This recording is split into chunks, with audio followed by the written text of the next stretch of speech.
right. What is up, Utah fans? This is Joseph back with the Utah Utes Football Digest. And as we get started here, I am going to drop a link in the chat. If you guys do want to hop on and do a video chat with us and kind of live and, share your opinions, we'd love to have you on.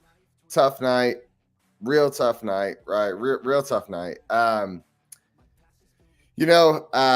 Like the video, that'll help get it out to more Utah fans. Comment down below. I know there's not a lot of positives, but comment your thoughts down below. If you haven't already, subscribe to the channel. We put out a ton of Utah Utes football content, and if you guys are into that sort of thing, this is the place to be. And share the video with someone that could share in the misery with you of tonight's game. And on that note, let's go ahead and bring on Brian Ankrum, one of the contributors for the Utah Utes Football Digest. Brian, how you feeling tonight, man? Well, not great. That was rough, man. Here, this is how I feel. I'm going to bring this in here. We're going to take a sip. We're going to move past this one, and we're going to take 2 weeks off, and we're gonna look forward to Cal next time. Yeah, that's where we're at, right? That's not where we want to be, and this was an important game. I'm not going to sugarcoat it. It was kind of like what feels like the final game before we get Cam back, and it was an opportunity to be 5-0 before the bye week. Tough go. That means we're, Utah, or Oregon, Washington, and USC are right around the corner. This was definitely a winnable game. I mean, do you have any positives from the game? I mean, there was a lot going on, but if you have anything positive to share, Brian, anything you saw that you liked? Nothing offensively, obviously. The defense did hold up, given they were on the field the majority of the game.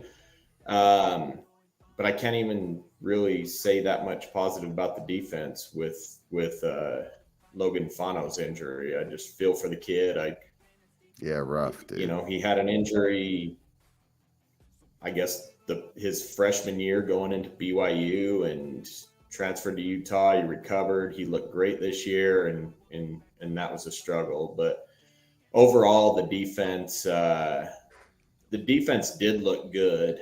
I know that people are going to say, well, the defensive backs got beat. And you know what? They did, but that's the kind of defense we play. We continued to put pressure all game. I mean, we held them to 21 points, and they were on the field the entire game. What more can you ask out of a defense? The offense, man, it really struggled. I don't. Do we want to get into the negatives yet, or? Well, I was hoping we could get some positives, but we could talk a little bit about the negatives. Oh, actually, I want to talk a little bit about the announcing. I thought it was ridiculously bad. I felt like from the go, they were really biased in favor of Oregon State. I'm not sure what was going on there, but I feel like their job is to be unbiased, and it really did not feel that way. Even on those, the plays where Nate Johnson went out of bounds, and they were reviewing it to see if he got the first down. I feel like it was pretty close, and they were acting like there was just absolutely no shot that he was in bounds. It was just weird, dude. And then my number one thing where I was like, okay, this is just ridiculous, was at the end. When we were down 21-7 and we had the ball and we had an opportunity to tie the game not tie the game, but 4 minutes left and get within striking distance of them. And they were talking like the game was over.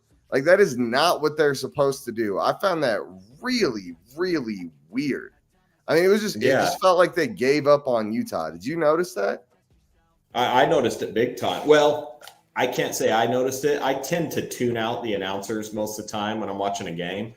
My wife actually, I watch every game outside. My wife actually came outside for the first time ever talking about how bad the announcers were and how much they were against Utah.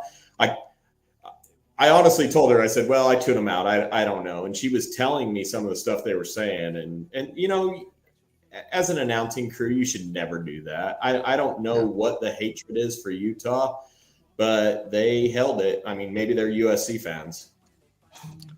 I mean, I have no idea what was going on there. That was a weird one. That was I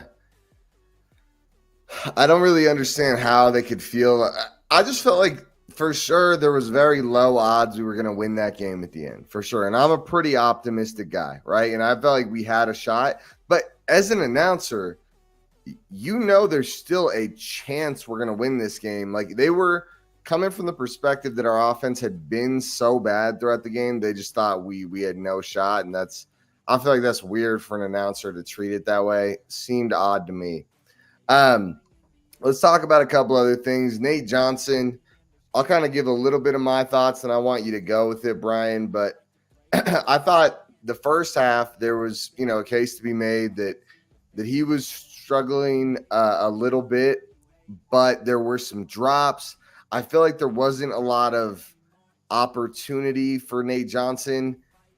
I mean, what are your thoughts? And obviously, I feel like in the second half, the weird thing was they kept him in the first half.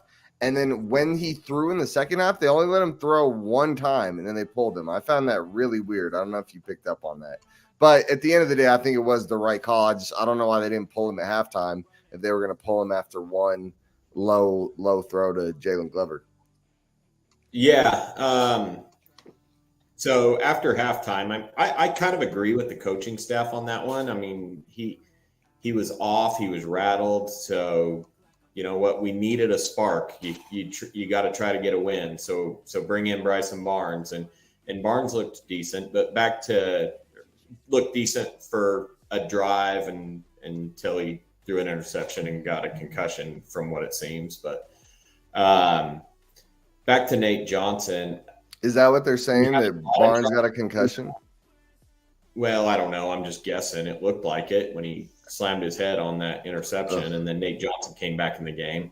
Dude, these injuries, crazy. Ugh. Maybe not. I could be wrong. He hit his helmet off the turf. There was no doubt about that. But yeah, you know what? We had so many drops today, and he just didn't seem like he had a place to put the ball. And it's hard to tell watching on TV. I wasn't at the game, so I couldn't tell, who was open, who was not, it just didn't seem like we had a lot of receivers open. And when there were a lot of drops. But the biggest thing in this game, I think, was the offensive line. I mean, the offensive line was supposed to be, the solidifying piece on offense this year. And we really have not seen that. They were kind of a sieve tonight. I mean, our quarterbacks are getting crushed all game. It came to a point where I'm not sure, if Nate Johnson went out, I'm not sure if we had a quarterback to take his place. We had Botiari or whatever his name is, Botari. Okay, yeah. Yeah, he was the one in the yellow vest on the sideline, like doing the hand signals. Real quick, though, let's bring on Pac-12 Pilgrim. Larry, good to have you here. How you doing tonight, man? Haven't been drinking. So, what a rough. Rough. Yeah, rough go, dude. Any initial thoughts on the game? Any positives you saw, Larry? Vaki was lights out. Bishop was pretty good. So yeah, that was a weird one. Vaki saved our bacon a few times. So who was a stud for Oregon State? Just to shout him out real quick. Was that number 7 guy, Bolden? He was legit, dude. I feel like you look at like how that game went. He doesn't make some of the plays he was making. Oregon State doesn't pull away for that big lead. Like, he was the one making those plays. Like, Damian Martinez has some good runs too, but I thought Bolden in the passing game was what kept them alive. Did you guys notice that? That was pretty damn good. Yeah. Yeah, he was. Oh, sorry, Larry. No, I was going to say he was. He was great. No, you're fine. I think StreamYard's running a little slow tonight. Larry, I think it might be you. Yeah. Or is it me, maybe? No, you're good, Joseph. Huh. It's weird. There's a delay for sure. Well, I'll talk for a second, then you guys jump in a minute. But I want to talk a little bit about I don't know if it was the Utah offensive line or if it was the quarterbacks calling out the signals and the reads of who was going to be blitzing. But there was a lot of free rushers tonight. And it felt like the quarterbacks were constantly under duress by guys going untouched, just like flying into the backfield, which we adapted to, and Nate was just like doing a spin and rolling out every damn play. But it did feel like there were a lot of rushers just flying in, nobody touching them.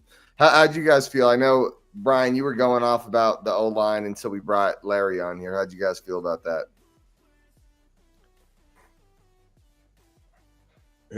Who's going first? You go, Brian. I think Larry might be frozen a little bit. Okay. Yeah, the offensive line, as I mentioned, I mean, it was a struggle, and it wasn't just the offensive line.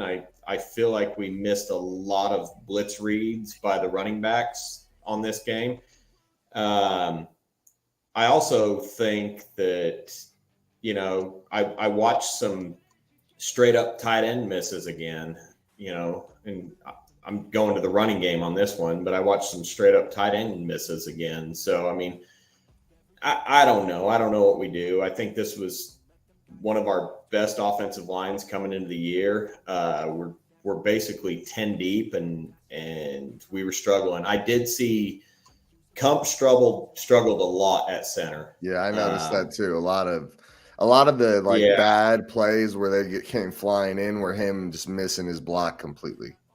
Very annoying. We really need Johnny Maea back to start at center. Hopefully he's going to return. I mean, I think he's practicing, but I don't know. But I think he's pretty close to returning. So if we can get these 2 weeks and get him back at center.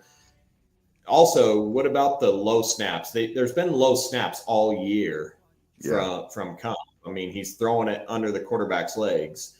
We've been able to contain it for the most part and pick it up, but tonight it really showed when we were in the red zone, and Bryson Barnes wasn't able to get that one that went through his legs. Yeah, that was a rough one. Larry, why don't you go and share your thoughts about the Utah offensive line? How'd you feel watching that tonight? Yeah, same thing. I was concerned. I've been talking about it. They're just not doing good. I mean, I'm watching LeMayow, like he'll hit one guy and then he doesn't know what to do after. I don't know if anybody else is watching that. Like he thinks he's got one guy and he just stops. The one that Bryson got smacked on, LeMayow just like stopped after he hit his one guy and he was looking around. So it's just, this line play has been atrocious since Baylor. I think since Baylor, it's not been good. And so I don't know what we got to do. We definitely have some issues on the offensive line. Yeah. You know who one guy I feel like no one's been calling out is Spencer Fano, dude.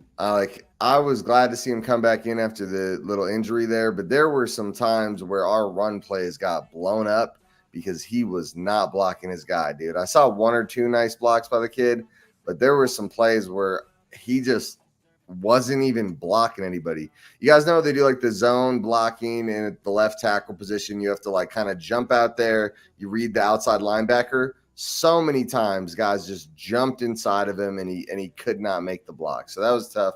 I know he's a freshman playing left tackle, but that was tough to watch. I feel like we would be surviving a little better if our offensive line was run blocking at a decent level. But right now it's like, for us to get more than 2-3 yards, I know it's stacked boxes, but for us to get more than 2 or 3 yards, it's a rough go. I really don't want this to be all negativity. I feel like a lot of fans come here for, a glimpse of hope in an otherwise chaotic landscape.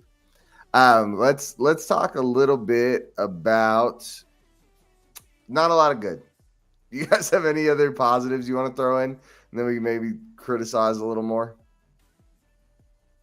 Yeah, I mean, we might have a little bit of cavalry returning after the bye week. I mean, that's positive. If we can get Cam Rising back, if we can get Brant Keithy back, if we can get Johnny Maea back, I mean, that's going to change a lot for this offense, because they're going to have, they've got the offensive leadership, the skill. You're going to return another skill position at tight end, which we really desperately need. And then Cam can hit the receivers if he has time. Did you say we're going to return another skill position at tight? Are you referring to Keithy? Keithy, yeah, Keithy. You think he's coming back after the bye? I have no idea.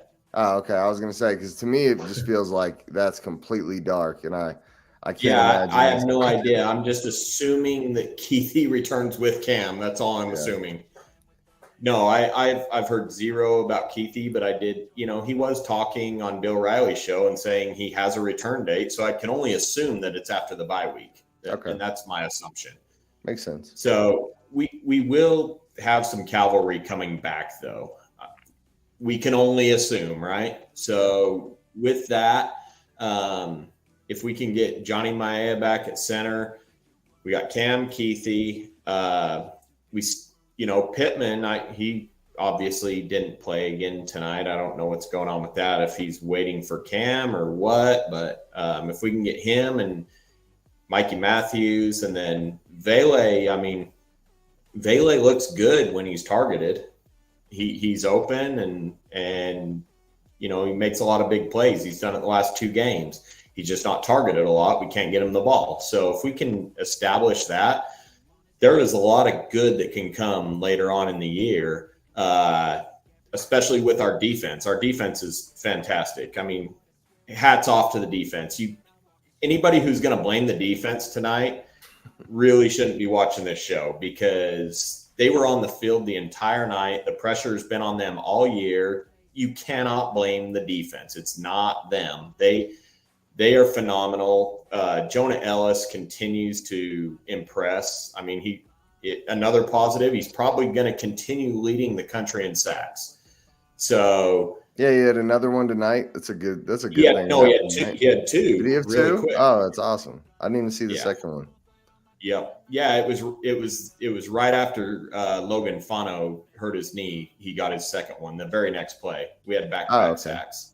Cool. So yeah. Speaking of Logan Fano hurting his knee, I mean, I don't know about you guys. Obviously, you hope for the best, but you got to imagine he's out for the season now. It didn't look good. Yeah, it didn't look good. That's rough. That is rough. You know what? Okay, so another positive. We got Connor O'Toole coming back too. Yeah, I was going to say, what perfect timing with Logan Fano's injury. So that's good news. And we should have Van Fillinger back too, so we can continue a rotation there. Yeah. How'd you guys feel about the play calling tonight? Oh, go for it, Larry. So I really liked Glover. Looked a little bit better. It looked like he'd made a lot of strides. Glover looked really good tonight. I felt the same way last week, and I feel the same way this week. I felt like Glover was put in a lot of situations where he had to make something out of nothing, and he can't do it every play, but he did a good chunk of the time. I also think another small positive, I know it was kind of in garbage time, but we did see the tight ends finally get some playmaking. I mean, I think Yasmin's catch and then going upfield for the touchdown was probably the most we've seen from our tight ends all season by far. So that's a good thing. Hey, Joseph, real quick. Yeah. Greg Hawkins just put in the chat, said Whittingham said Bryson Barnes is in the hospital right now. We're really concerned about him. His numbers pale in comparison to his health right now. Oh, you gotta hate that, dude. Honestly, what a dirty ass hit, dude. What a jerk, dude. Like, people were freaking out about that Colorado State hit. Are you like, that was nothing compared to this? I mean, this was a good second and a half after the ball leaves his hand. This guy just drills and I am a guy that loves physical football. That was like 10, 15 years ago, a really dirty hit. You know what I mean? That's not even like new age football dirty hit. That was just way late after Bryson threw the ball. And, dude, just gross. I mean, how many players from Oregon State they had 2 players that will not be available for the first half next week because of targeting. And it was all in like the garbage time where they didn't need to do it. They were just like way overly aggressive. That was wild. Yeah, and Joseph, so I was wrong on the interception and him getting concussed. For some reason, I totally spaced out the blatant late hit targeting call that took Bryson out of the game. So yeah, I apologize to everybody about that early in the show, but yeah, I forgot about that. That was absolutely terrible. And Larry's still with us. He's just audio only to see if that helps. Larry, how'd you feel about that hit, man? That was pretty disgusting, huh? Yeah, that was pretty late. That was horrible. That's a sternum shot, so I don't know what he's got going on. Yeah, that's what I was saying. Like, to me, I don't like it didn't look like a concussion to me when I was watching it. To me, it looked like a broken rib or something like that. Like, that was just a direct shot right in the middle of his gut, dude. That was a rough go there. Hopefully Bryson Barnes is okay. If anyone else has any updates in the chat, feel free to drop them. Let's try to, during this show, if your comments are just obnoxious or like super negative, I'm just not going to really address it. But I would love to, I like to make this a chat-driven show from time to time. So like Megamind here, Megamind, is our play calling bad or am I tripping? I mean, I didn't love it, dude. I mean, you can blame Nate for a lot of stuff, but I don't love the whole run first down, run second down, 3rd and 10, 3rd and 8, Nate drop back and throw it. I mean, that doesn't seem like the greatest idea to me. Like, we obviously had opportunities throwing the ball tonight, but you got to commit to it a little more, dude. You can't just continuously bail, like just slam the run, and then when it doesn't work out, throw from 3rd and 10. You got to throw a little bit to get it done. I mean, how'd you feel about the play calling there, Brian? Well, first of all, Joseph, you said you weren't going to go all negative tonight, and then you went straight negative on the play calling. So, I mean, I really, you know, I felt like in the final drives we started getting a little creative, like that inside screen at the end. I loved that, right? Like that looked really good because they were blitzing us so heavy all night. But it was like everything seemed super vanilla, and who knows if that's Nate or if that's Ludwig, but it felt very vanilla to me, and I really felt like there was not a lot of creative play calling. I thought so. My thoughts are they came out fairly aggressive, but it was just limited to what we were working with. So it didn't work out, so we had to tone it back a little bit. And so everybody wants to trash on Ludwig and trash on the offensive play calling. You know what? I don't think that's completely it. I wish I could agree, Brian, but I've been feeling that way for 3 weeks now. So tough go there for me. Yeah, I feel like Ludwig. I'm really starting to wonder how much. And for real, Nate missed some open receivers, and open receivers dropped some passes. I'm not saying there wasn't things available, but you got to figure something out to get them involved. Oh, look who we've got. We got Wild Ute with us. How you doing today, man? Hey guys, you look sad, dude. We probably got over that hump already. It shocked me a little bit. How are you doing today, man? What's going on, guys? It's a hard show. Wow. Hey guys, it looks like we're 30 minutes in here, yeah, already. So got to jump on now. And I just heard that you guys didn't want to get too negative, right? Is that the goal here, not to get too negative? Because yes, let's just go where it goes. No, let's just go. That was dog crap, guys. That offense was dog crap. Like, you can't say anything other than, like, let's not sugarcoat that. This is bull crap. That offense was so freaking bad. It's so frustrating to see it. You're right, Joseph. Like, it's so vanilla. 1-2 right up the gut and stuff. There was just nothing there. Nate can't hit a pass. And it was really discouraging, guys. Let's be honest about that and everything. The defensive performance was fine, right? But, like, The offense was horrible. That was the worst offensive performance I've ever seen in being a Utah fan ever. Like, I think we were all worried we were going to get shut out. I think we were all worried that was a real possibility. So you need to look at the reality. You can't sugarcoat things, and like you just have to accept reality that was horrid. Like Barnes is very hurt, right? Like, I mean, the guy is in the hospital right now. Like, I mean, who knows? We're hoping that he's fine and everything. You guys, Nate's not the answer. He's not going to be the answer tomorrow. He's not going to be the answer next year. It's very clear. He can't hit a pass. He has no accuracy. And so, like, just watching that and stuff, like it's Rise. I'm really disappointed that Rising didn't make a go on this game. I was watching the games, like, we need our leader out there. We need Rising. You guys, this was for a playoff. Like, we're looking for a playoff berth with this team right here, right? This was the wedge game we had to have to get a playoff berth going on right now. And then we've got Oregon, Washington, and USC still on the schedule. Like, let's be honest about that. How the heck are we going to win any of those games with this kind of garbage on offense? Guys, we need to shift 0 points, like basically the whole game. Like, this was one of the worst performances I've ever seen. Like, and you can't sugarcoat that. There's nothing positive about that. And you just say that stinks. We got to improve this. We've got to change this around. Whatever's going on offense needs to change. Like, if Rising is this worse than the John Hayes era?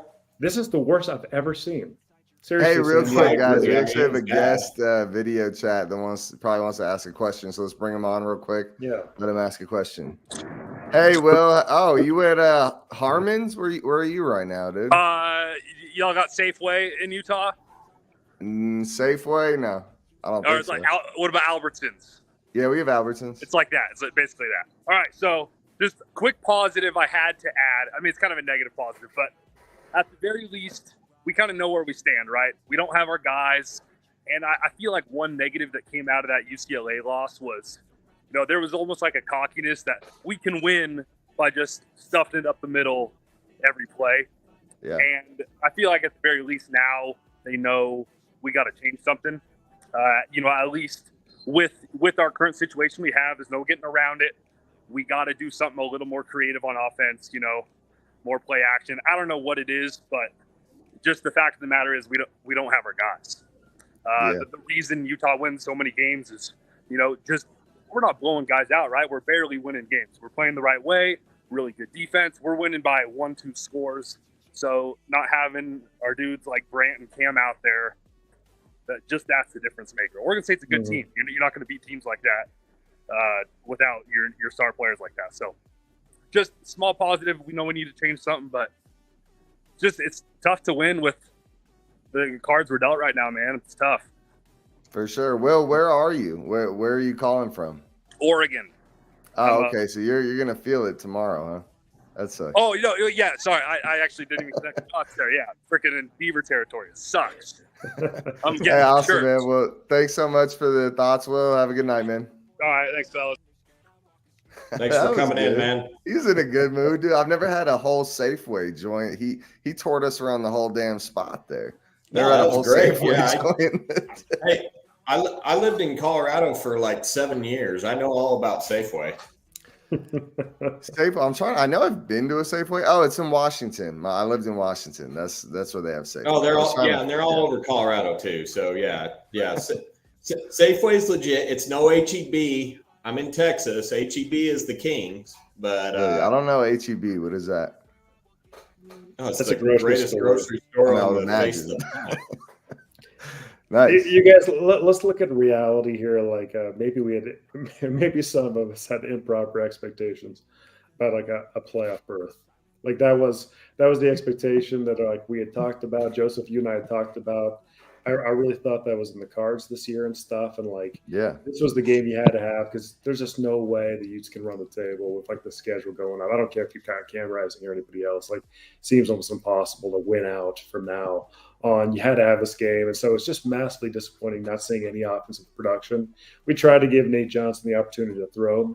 The guy just I want him to succeed so bad and everything. He's this blue chip 4-star recruit, but he just isn't it, guys. Like, unless he just changes like overnight. Well, according to the broadcast, he was not a 4-star quarterback recruit. He was recruited to play a different position. Yeah. Dude, what in the world, dude? Oh my God, that was so bad. I could. Hey, excuse my French. This might be the first. This might be the first time we've cussed on Utah Utes Football Digest, but the broadcast didn't know shit.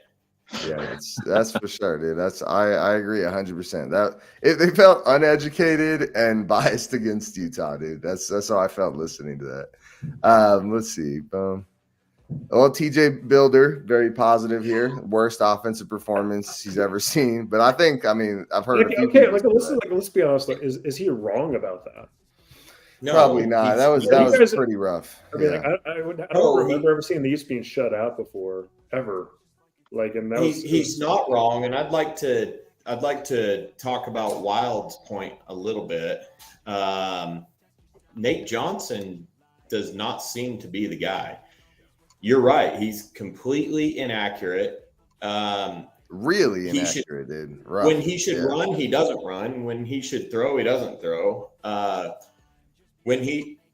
Like a read option, when he should hand off, he doesn't. When he shouldn't hand off, he doesn't. I'm with you 100%, Brian. I think that's my number one area where I have not vocally said that Nate needs to improve, but I notice it in games all the time. It's hard to track that number. I wish there was a website that tracked how well do they run the read option, because there was so many times where if he would have kept it, he had the edge wide open, or if he would have handed it off, the middle was wide open. Yeah, it was weird. It's like he does the wrong option every single time. Oh, check it out, guys. We got Greg. Greg's a frequent guy for the channel, dude. We all love Greg. And Greg, a bunch of super chats. Greg, Utes, what's up, Greg? How you doing, man? Dude, you get a warm welcome, huh, Greg? What's up, man? How you doing? Guys, what was that? Guys, okay. Let's start off a little bit. The Florida game. Okay, all right. Our offense was looking okay. Not great. We saw some cracks. We saw some cracks in the armor. Go ahead, say, okay, you know what? Cam Rising is out. Go over to Baylor. Pretty bad Baylor team. Got to give them some credit, though. They played really good defense. Yeah. And Nate Johnson did okay defense. Let's not give him too much credit. Fair. Nate Johnson put a pretty Herculean effort out there that game. Came back, played Weber State, and then we played UCLA and scored 7 offensive points. I'm very concerned about this offense. I'm very concerned about the offensive line. I'm very concerned that our offense is regressing. And that's what I'm afraid of, that we're seeing right now. We're getting fewer yards and scoring fewer points. And we're getting less and less efficient running the ball. And we could chalk that up to how good is the opposing team's defense and whatnot. We could chalk it up to injuries. But the way I look at it is we're 5 weeks into the season at this point, and we need to have a plan for these backup QBs, something that doesn't require them to get destroyed by our offensive line. Yeah. No, you're so right, Greg, dude. I feel like you feel like you're being really patient, and every week you're expecting it to get better, expecting something to start clicking, just really in the passing game, because the running game is not doing well, but it's because we can't throw the ball. Like when you could stack 8 in a box and sell out to stop the run every play, it doesn't matter. So I'm with you 100%, Greg. We need to get something clicking, and honestly, it's lining up perfect. We should have Cam Rising back very soon. I think we're all expecting that we're about to have Cam Rising back. Greg, anything else you want to share? I think the last thing before I let you guys go forward with this was just looking at a little bit of the stats in this game. We got to figure some stuff out here. I'm looking at the box score right now. Nate Johnson was 8 out of 23 for 101 yards, 4.4 average, and a touchdown. What was his QBR? Let's take a look. I can't find it here, but if I got you guys, don't worry. No, it's not on the page. Yeah, I have to do some stats up here. You nailed it, though. The offensive line. What was going on at the center position? The blitzes were just going right in there, guys. Yeah. So bad. Nothing was working tonight. Like the offensive line, the receivers couldn't catch balls. Like the running backs couldn't break. I don't know. I just can't believe it. This didn't happen. Is this reality? Guys, and we can't run the ball because of the offensive line. So then we can't throw the ball, and we can't run the ball because of the offensive line. I mean, the offensive line's been a problem this year. I mean, there's no ifs, ands, or buts. I mean, it's been apparent. And then like the back-to-back plays where like Logan Fano and then Spencer Fano gets hurt like back-to-back essentially in the game. Like what the freak was going on, man? Like seriously, this game was warped, man. We're gonna throw this away. This never happened. Let's look forward to Cal. Like how was Nate 8 for 23? Jeez. 34.8 completion percentage. It's just so bad. Wow. And so much of that was in garbage time where they give you open receivers. Like they give you guys for the dump offs. There were so many of those plays though. I'm sure we were all yelling at the television. Nate Johnson would scramble out or find a guy, and then it would go right in to his chest or right on his fingertips, and he'd drop it. We saw this multiple times throughout the game. It felt like everybody was out of sync. It felt like they weren't in it. And when the ball comes your way in a tight game like that, you got to make some damn plays. Dude, for real, you also notice he throws like line drives. Like, I don't know why, but when he throws the ball, it doesn't like float to the player. It goes down. Do you guys notice that? Like anytime he throws deep, it like goes straight to the ground. I don't know what's going on. Well, didn't you see how he changed his arm angle? Because the first half he was selling them, and then all of a sudden I noticed he started coming more over the top with his arm angle, which is going to make the ball trajectory come down. And I'm like, what? Who told him to like change it that much? Like, I get you're overthrowing, maybe change it just a hair, but he went extreme from sidearm to over the top of his head. Dude, when he was laughing with the defensive players at the end of the first half, he even did it. I don't know if you guys saw that. He did it again at the end of the game. Did you guys see that? They were on the sideline. It was when he ran. And what was up with him running out of bounds? Like, lower your shoulder, bro. Go get the freaking first down. Well, Joseph, you're a running quarterback. Go get the first down. Like Nate plays sometimes like a 7 out of 10 intensity level. That's what it feels like. It's like when you're watching him and stuff, he just won't actually go 10 out of 10 and go all in to get everything, right? Like he just doesn't make those plays right now. Like I don't know if he's intimidated, getting hit or whatever, but like he's just not there.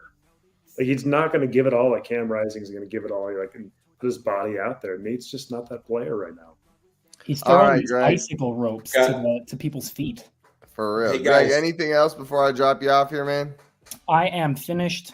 I am sorry about this game. Credit to Oregon State. Credit to their defense.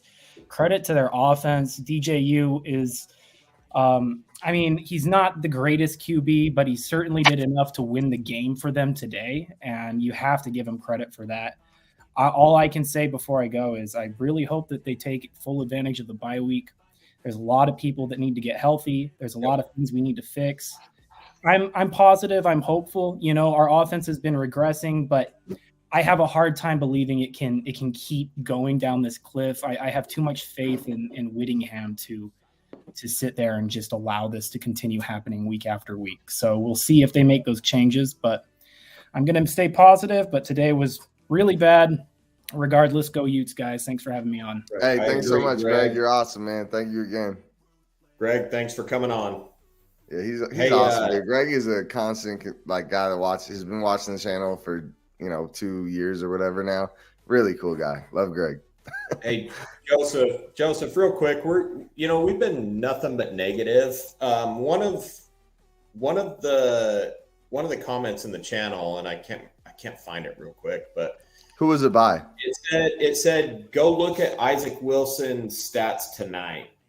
Oh yeah. So what did Isaac Wilson do tonight? So there's a lot to be positive about, Utes fans, because Isaac Wilson is straight up leading the country in passing right now. Yeah. Isaac Wilson needs to stop playing football right now. Take the rest of the year off, dude.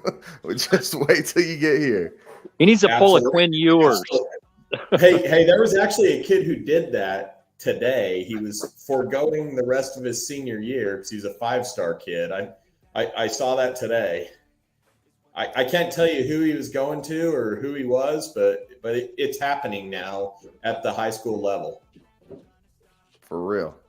Real quick, guys, what do you guys think is going on with these injuries? I mean, this is crazy. I've seen some badly injured teams.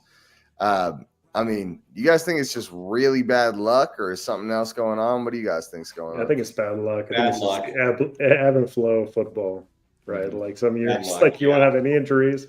Oregon State had none, UCLA had none. But sometimes you just have bad luck, and the injury bugs hit us. I think you can say bad luck, but when we don't even play the first game and we're already down half our starters, that tells me in practice that Kyle's got these guys hitting each other at 100 miles an hour. You know what I mean? Like, I think you got to practice hard, but I think there comes a point when you're like, I need a roster for the first game.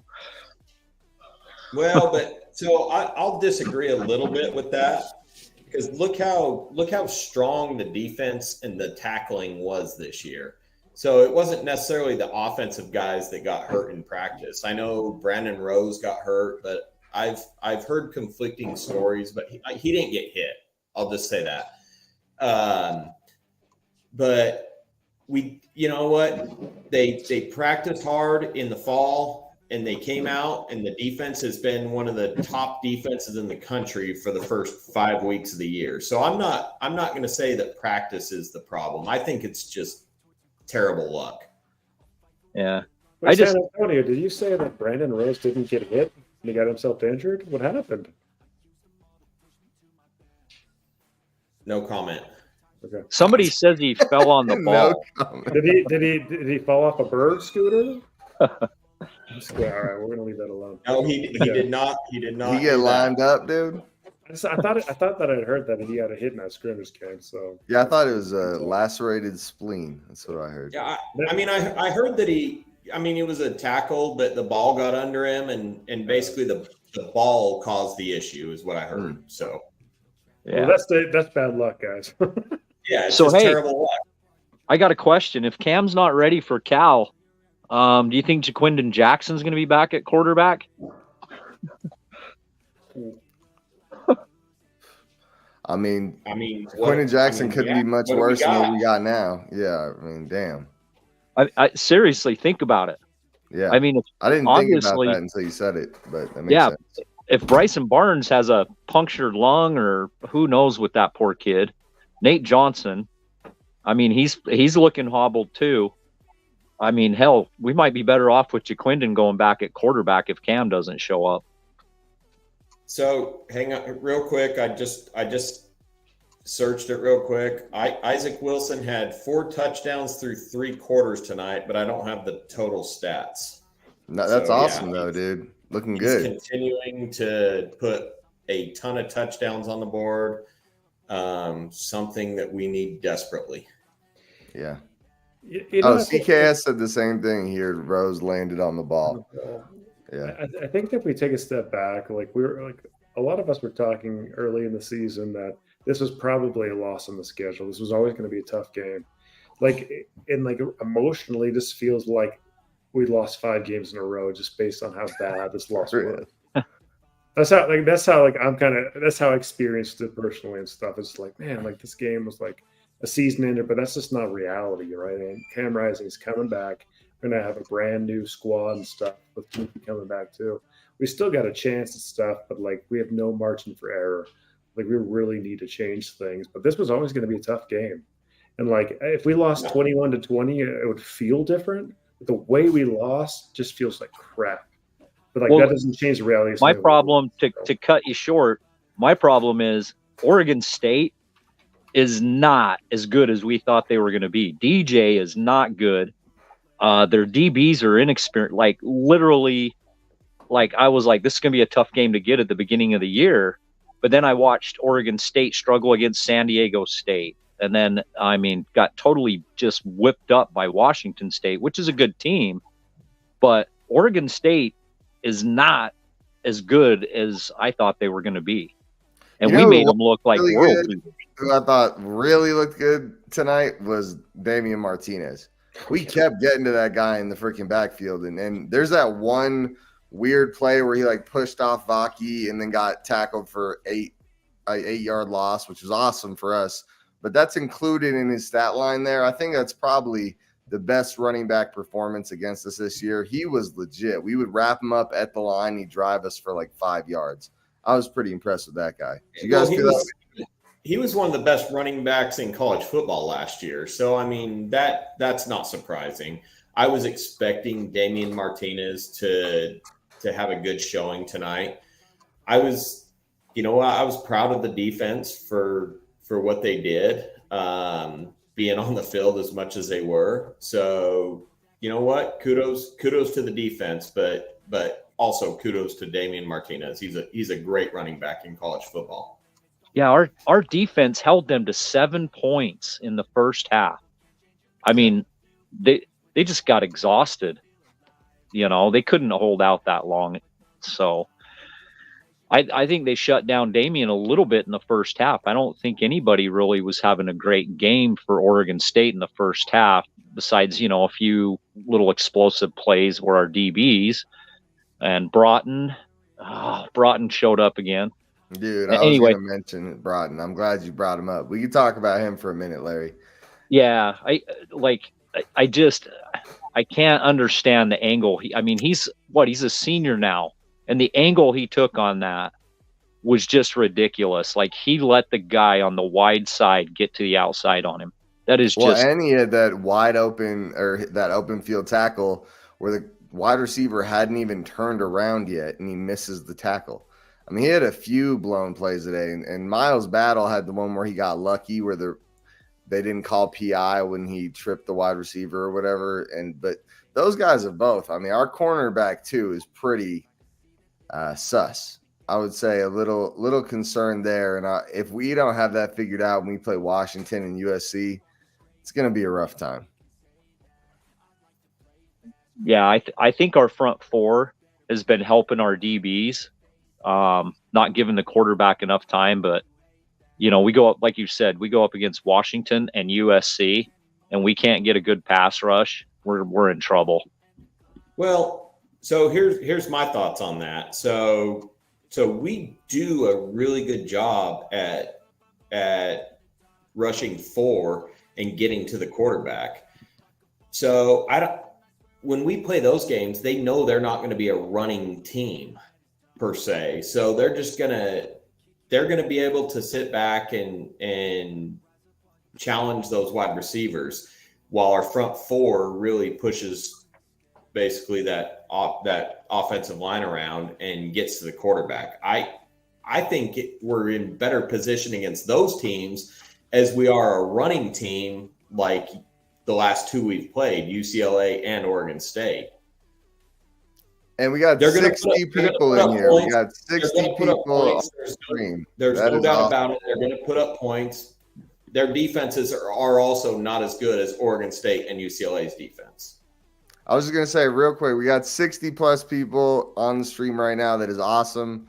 Glad to have you guys here. Make sure you like the video. Start commenting in the chat. You know, join the conversation. We want this to be a chat-led conversation if we can, if you guys can keep it going, and subscribe to the channel, share the video, all that stuff. I just dropped the link in the chat. If you guys want to join the video chat, please feel free. I'd love for you guys to join in. Keep going, Brian. Sorry to cut you off. I just wanted to let them know. What were you saying? Oh, no, man. No, you're good. I was just saying, so the teams that are going to be the offensive firepower teams, our front 4 can put pressure on their quarterback. We can cover their receivers, I believe, because we're not going to be trying to sneak in and take away some of that running game because they're not running teams. The teams we have trouble with are like the last 2 we've faced, who are really good running teams, UCLA, Oregon State. And you know what? Why am I bashing this defense? This defense has been phenomenal. The only times we've been burned, though, are on those types of teams where they're sneaking in to take away that run. that's not going to be the case for Washington, Oregon. Oregon maybe, Washington, or USC. It's just not going to be the case. They're going to sit back, and I think our front four can get to the quarterbacks. My only, I think you make a good point. We're not going to run the same defenses against those guys, Brian. That's true. My only thing is, you look at last year against USC, Broughton let up quite a few big plays, and against good passing teams, he does let up a few big plays. And I would tell you, just, when we have to do 3 corners out there, hopefully those guys aren't liabilities when we're going against really good receiving cores. That's my only concern there, because I've seen it year after year with Broughton, and Miles Battle doesn't look much different than Broughton from what I'm seeing so far. How about Emery Simmons, huh, guys? Are you guys a little surprised that's working out so poorly? Like, what is going on there? Who knows? I mean, he dropped a pass today, at least one pass like that he should have caught.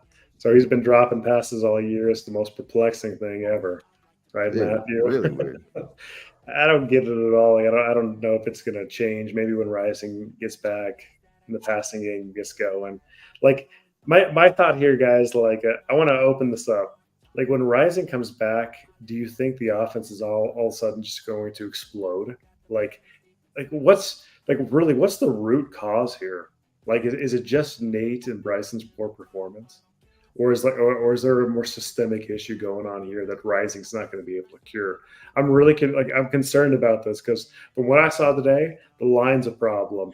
The wide receivers aren't catching passes and stuff. It's not just a quarterback play. Like, I don't know what we need to do to put this all together to start winning big time football games versus the best teams.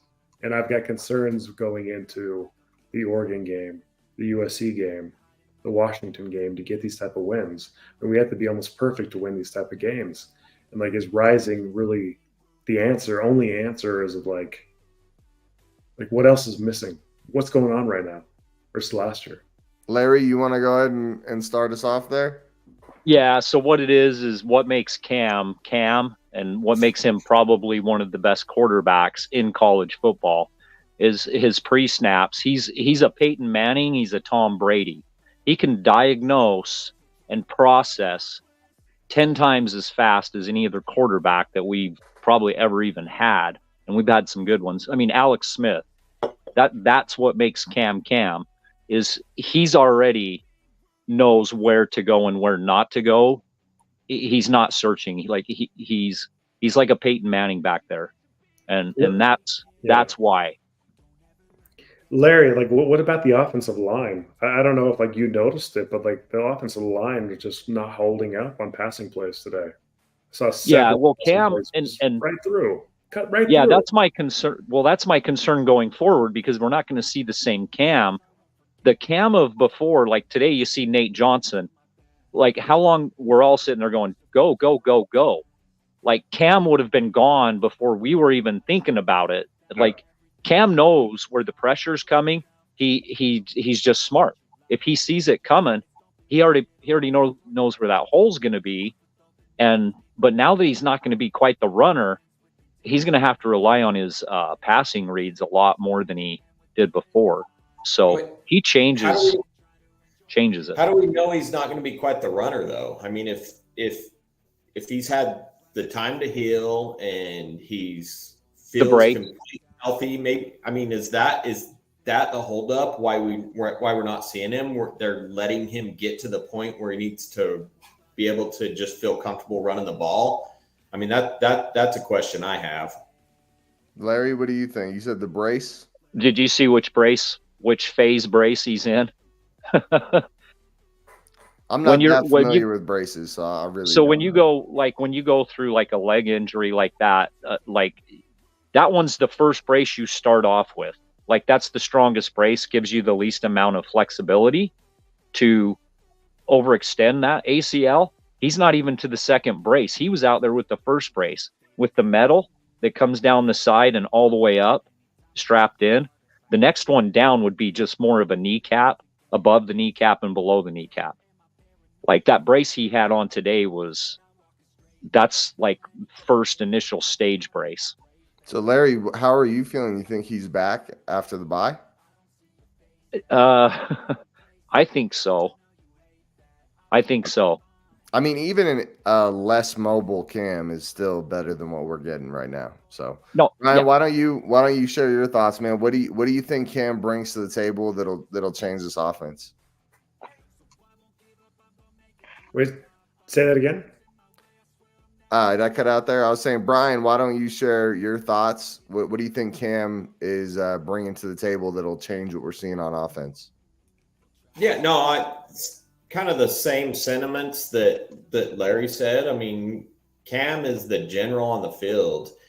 He reads the defense. He reads the defenses. He can call audibles. He goes when he needs to go. He knows who he needs to throw it to when pressure packages are coming in. That's going to change quite a bit with this offense, even with the offensive line possibly struggling a little bit, because Cam will release the ball early. I'm not too concerned about that.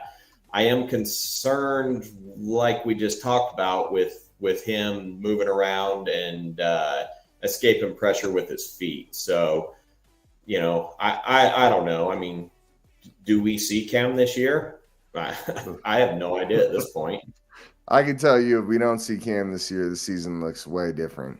I mean, like this, all of our hopes are pretty real. I mean, I'm sure you guys would agree. Like, I don't see how we're hanging with Oregon. I don't see how we're hanging with Washington. I don't see how we're hanging with USC if we don't have something going on offense. I don't know what's going on there. And I'll just kind of give my thoughts on the Cam, what I think Cam brings. I feel like when we saw, like, Cam has the ability, like Nate Johnson, where he's pretty athletic, not quite to the level of like actual athleticism as Nate, but football athleticism even more than Nate. And it was like he can roll out of the pocket just like Nate and break those tackles in the pocket. But he gets out of the pocket. Like when Nate rolled out and he dropped back there and he just couldn't find someone open and he didn't run, like that would not have happened with Cam Rising. Like Cam Rising would have made a play. We've all seen it happen time and time again. Like when there needs to be plays made, Cam Rising does it. It's hard to really explain what Cam Rising does. He's just a gamer. He's a freaking monster, and he brings something to the table you really can't, materialize. He just you always feel like you're in the game when you have Cam Rising. So that's kind of how I'd put what Cam Rising brings. I think so. Cam's only 3 games away from being qualifying for a possible medical redshirt, right, or a medical exemption, right, to play next year, guys. Yeah. Like we're 5 games into the season. It's a 12-game season. Cam's right? Not, did you? And so I know that in the local media, like Josh Newman was bagging on the idea. I saw you guys going at it on Twitter. But I'm saying here, I'm looking at reality. I'm looking at we ate a Pac-12 loss. Oregon State has a tiebreaker over us with an easier schedule. We've got a juggernaut schedule coming up and stuff. Like, if Cam's not ready over the next couple of weeks, why not just hold him out and then let him play the last 4 games of the season in the bowl game and just try to bring the NIL money to bring him in next season? Seriously, I'm seriously about this, guys. He's not a pro prospect right now. He's not going to be drafted. And so NIL money might keep him around another year. We might be able to make a run next year in the Big 12 with Cam. I'm serious about this. Did you see? You didn't see my responses? Did you know that Cam still can play all of this year and next year? 18, he took his red shirt. 19, he wasn't eligible. He was not eligible. So 19, he wasn't eligible to play. 20, everybody got a scratch. Literally, he is on his 3rd year of eligibility, he literally can play this year and next year. You have 5 years to play 4. If he's not ready for the Cal game, why play him this year? I don't know. I mean, this is kind of my viewpoint. This game was so crucial to get this game right here with the schedule coming up. As a Ute fan, I want to win a national championship. Right, I'm going to be public about that all the time. I want to win a national championship. That has to be the goal. Not just a Pac-12. stuff. And like, we got to get to the playoffs to win a national championship. And like the odds of that happening are very bleak now, given this loss. And that's just the reality of it. But next year with a 12-team playoff, that's very realistic if we can win the Big 12. Cam Rising helps us do that, especially if Isaac Asiata sits been back at Rising for a year, guys. I'm serious about this. Like, you might think it's nuts, but I'm thinking like, hey, if that's a possibility, and like in Larry, if he can play this year and next year, then play him this year and bring him back next year with NIL money or whatever it takes, but bring the guy back next year if we can get him. I would say this just to kind of counteract that. I'm with you. I don't think it's the craziest idea in the world, but I think we have a really good shot at beating Cal with or without Cam Rising. I don't think Cal is some spectacular team. I think there's a really good chance we start playing the tough teams and we're 5-1, right? We're 5-1 when we start playing that gauntlet. That's not exactly a terrible record. And just watching the past 2 years, there's a really good chance we would have been 5-1 with Cam. You know what I mean? It's like we like getting to this part of the schedule.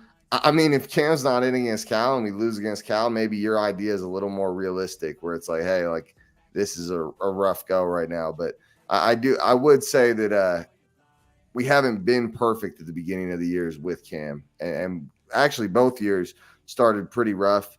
And I'd say the CFP is like what I want, but a conference championship's pretty damn awesome too.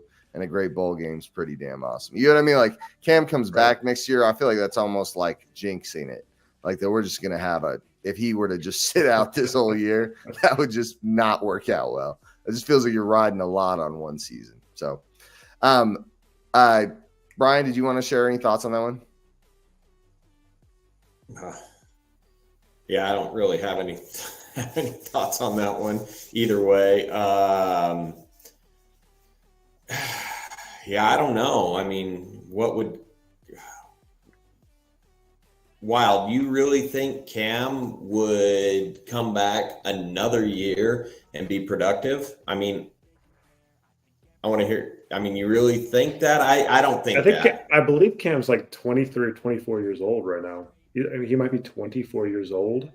And like, in the reality of the situation is, if you look at the NFL, is that a likely option for Cam Rising, given his injury history, given his like abilities, right? I don't think so. And like, I think the NIL money for a year or two might actually have more financial upside for Cam Rising. So why not? If I'm him, do you guys know how much Cam makes in NIL money? Do you guys have an idea of what the actual numbers are? I think it's over $1 million. I don't know. Yeah, but what the actual number is? Is it like 3 million? You know what I mean? No, it's definitely $1 million or less for sure. I think it's less than $1 million. It's a secret thing that nobody knows. Nobody knows anything about NIL for any team. That's the problem. But I see what you're saying. So you're saying come back for NIL and just forego the NFL. I got you. Because I was thinking you were saying like come back and then try to do his NFL career after that. Because I just don't see that being that possible, being as old as he is out of college. But San Antonio, my point is that he'll make more money in NIL at Utah than his NFL career. I'm not saying that's going to be a fact, but like it looks like it's moving that direction. That's a good point, though. I mean, you think about it, if you're on the practice squad, what are we talking? Like a couple $100,000 maybe? Like, I'm serious, guys. For a couple of years, like you have to consider league that. Minimum is like $700,000-800,000, something like that. So it's like you'd have to get 2 years on a roster. You know what I mean? It's like you make the practice squads make around, depending on which one, they're like, I think depending on which area you live in, I think the average is about 75,000 a year to be on the practice. And then the NFL minimum is like 260, 275, something like that, to make a 53-man roster. So Cam's making a bag right now, guys. Like based on what he could be making, like if he's undrafted, like. If you're Cam Rising, why wouldn't you come back? $216,000 for practice squad. If you're a quarterback on a practice squad, it's $216,000 over 18 weeks. Yeah. Oh, for a quarterback? Yeah. Oh, okay. David in the chat is saying $1.5 million. That's what I'm saying. I think Cam's going to be a practice squad guy in the NFL. He's going to have a tough time making a roster, especially if he doesn't play this year, or if you're riding a lot on a really tough 4 or 5 game stretch at the end of the season. So it's some food for thought going into next year and stuff, because if Rising is actually fully healthy going into next year, then we can actually make a playoff run and have a title chance, right? And like in this year, it's not over, right? Like we can still win out and get to like a CFP. And again, like my mindset is the championship, and that might be Joseph. Yours is a Pac-12 championship. Mine's a national championship. So I'd want both. We have different not both. expectations, Yeah. but like goals, right? Like and so it just looks like it's a tough sledding road for the rest of the way now, given this loss. So I'm just thinking, like, looking forward to next year. Like, when you bring back like Cam and Keithy again, I know that sounds psycho, but like, hey, all of a sudden in the Big 12, you win it, you get an automatic berth in the playoff, and you've got a shot. So, yeah. Well, let's do one more topic. I want to know where you guys are with Nate Johnson.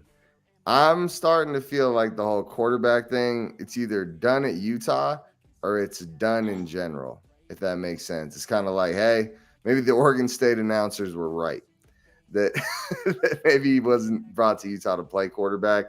What do you think happens with Nate from here? Do you think he might transfer out and go play quarterback somewhere else? Do you think Utah turns him into a wide receiver or running back or something like that? Where are your guys' thoughts on Nate? Brian, you can go first on this one. Yeah. So if he wants to come back to Utah, I think he's going to have to probably come back to a different position. I think Utah probably needs to get a transfer portal quarterback, or what Wild said, get Cam Rising another year, which I don't know the feasibility of that, but I just don't see Nate being a quarterback at Utah. He's such an athletic kid. He started quarterback so late in his career. He was a junior in high school when he actually started playing quarterback, and it's showing. I mean, he just doesn't read the defenses. He's an inaccurate passer. I just don't think he's going to go elsewhere to be a quarterback unless it's some smaller school somewhere. So I think his best shot at achieving his goals would be probably switching positions. And don't hate me for this, everybody watching it, but that's what I think. Well, I don't think he'd be able to transfer to a P5 or anything like that as a quarterback. Like maybe a G5 school, like maybe. And that's probably not what he wants. I feel like it's better to play wide receiver at a P5 than quarterback at a G5. Wild, what are you thinking, man? What do you think happens with Nate from here on out? Yeah, I agree with you, San Antonio. I just don't see him really being the quarterback of the future for the Utes. I think that he had a 3-year tryout or a 3-game tryout and just didn't really show what we needed to see. Like his accuracy just isn't there. Like his mental processing based on his experience just isn't there too. Like he lacks too many traits to win at this level. And so he may succeed like at a lower, like maybe a G5 level or elsewhere and stuff, but it's probably not going to be a Utah unless he moves positions. He could be a great running back, wide receiver, maybe even a defensive player and stuff. But I think that his days and his future at quarterback at the University of Utah are probably pretty bleak. Yeah. Larry, what are you thinking? Yeah, I think the panel concurs. I think it's a done deal. Yeah, I think I love the kid. He's got great heart, but I mean, unfortunately, it's just he's not at the level Utah's looking for. Yeah, true. And this comment right here, Justin said, one of my buddies on the Panthers practice squad as a receiver, and he signed for around $750. What happens is UDFAs will get signing bonuses a lot of the time to be on practice squads, but that's when they're a UDFA. That could happen with Cam. Who knows, though. All right, guys, we've been going for a while here. Anything else you guys want to talk about before we shut it down? Ooh. Oh, did you guys notice I don't know if you noticed, but it was like I was watching, and Levani Damuni was getting shoved around by everybody. And then all of a sudden, I see him out, and I see Nate Ritchie slid back to free safety. When Nate Ritchie went in? Yeah, it was like because Damani was getting pushed around, which was really strange. And I don't know. I know he was hurt, so maybe he couldn't plant. And then Nate Ritchie was back at free safety. And so, yeah, I was kind of like, what in the heck's going on here? I don't know if anybody else kind of noticed some of that stuff going on. I did not have a ton of eyes on Damuni tonight, so I couldn't say yes or no on that one. No, I didn't see it either.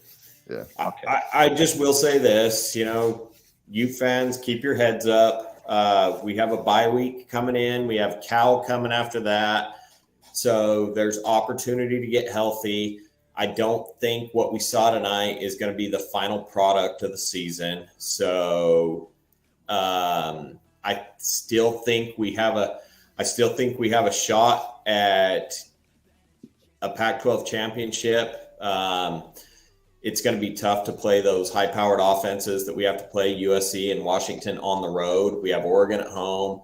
Don't get your head down. Come out, be loud, support the team. They need it more than ever right now. I mean, we shouldn't feel like it's the end of the year. We're 4-1 so far, and we haven't seen Cam Rising, quarterback this offense. I actually agree with a lot of what you just said, Brian. I feel like this sucked, and it was such an important game. It really was, but we still have so much ahead of us, dude. 4-1. We could win out and still go to the CFP. That's very possible. The Pac-12 is so damn good. If you're a one-loss Pac-12 team and it's without your starting quarterback, you're going to the college football playoff. I feel if we beat the rest of these teams, I think it's going to be extremely difficult. But I think, like I said earlier, when Cam's in, magic happens, dude. When he's on, and a lot happens. USC hasn't beaten us. Washington, they're good, but so are we, right? Like when Cam's in, we're pretty damn good too, and we're going to get Oregon at home. Actually, for my money, Oregon's the best team in the Pac-12 right now. But I think at home, we're freaking monsters, and I don't think anyone's taking us down at home. Wild Ute, anything else you want to say before we get out of here? The loss isn't as bad as it feels. Like this was like on the schedule, looking at this season, guys, like this was one of the games that we probably were going to lose. We were favored to lose this game. It's just the fact that we just scored 0 points basically throughout the whole game and made it even worse. But when Rising comes back, things will change and we'll be a much better team, offensive team. We're gonna make a run at this thing, and the games will be tight and stuff. We'll make some magic going on and everything. So looking for the rest of the season. We're gonna score a lot more points when Rising's back and everything. So I think the best days are ahead of us here for the rest of the season here. So we'll see how it goes. Larry, anything you want to drop before we get out of here, man? I'm just wondering predictions on how far we fall, or do we even stay in the top 25? Oh, we stay in the top 25. Oh, yeah, 100%. I don't know if we stay in the top 20, but we'll be in the top 25. Yeah, I think it'll be like 2021. Yeah, I think it's late teens, like 18, 19, maybe 20, 21. It's anywhere in there. It was a pretty embarrassing loss. Yeah, that was it.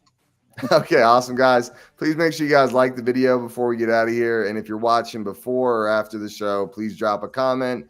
We love talking with you guys in the chat, so please do. Subscribe to the channel and share. You guys have been awesome. Wild U, Brian, San Antonio U, and Pac-12 Pilgrim, Larry Pilgrim. Thank you so much for joining tonight, guys, and we'll have a nice off week at the bye week. Have a good night, guys. Get some sleep. Go Utes. Go Utes.